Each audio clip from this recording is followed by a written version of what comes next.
que la matière première de Steven, elle prenne 15-20%, ça me choque pas. Par contre, que son électricité soit multipliée par 6, alors que le coût de production de l'électricité est Pour toujours toi, c'est le de la même, spéculation. ça, j'arrive pas à comprendre. Oui.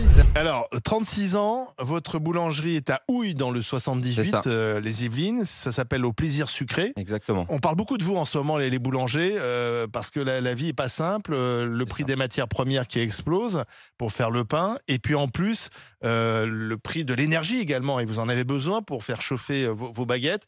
Quand vous en sortez ? Difficilement, on essaye de regarder de quoi demain est fait. Malheureusement, aujourd'hui, on a du mal à se projeter dans l'avenir. On vit un peu au quotidien.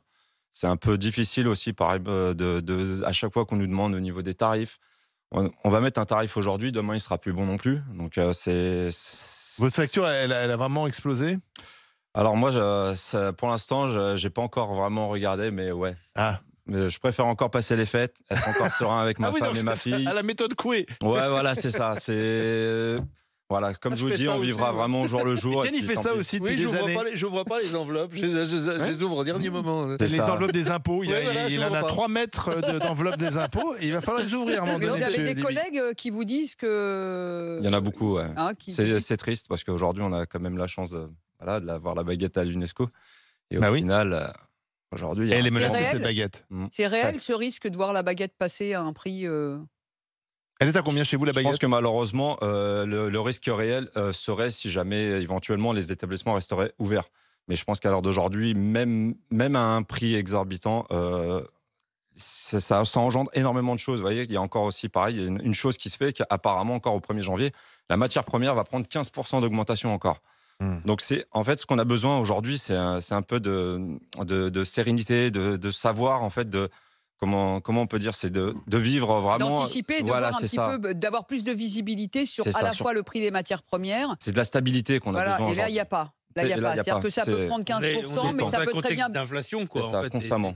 Et du coup, l'inflation entraîne l'inflation. Enfin, moi, je vais essayer de séparer un peu les choses.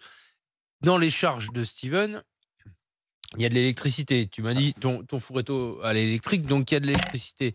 Et là, je suis désolé, l'électricité, 1 kilo, 1 mégawattheure, il coûte pas plus cher à faire au 2 janvier qu'au 30 décembre. C'est ça. Par contre, ce que tu appelles la matière première, c'est de la farine, c'est du beurre. Et aujourd'hui, la farine ou le beurre, on va prendre l'exemple de la farine. Dans la farine, il y a un producteur qui produit 1 kilo de céréales pour faire de la farine.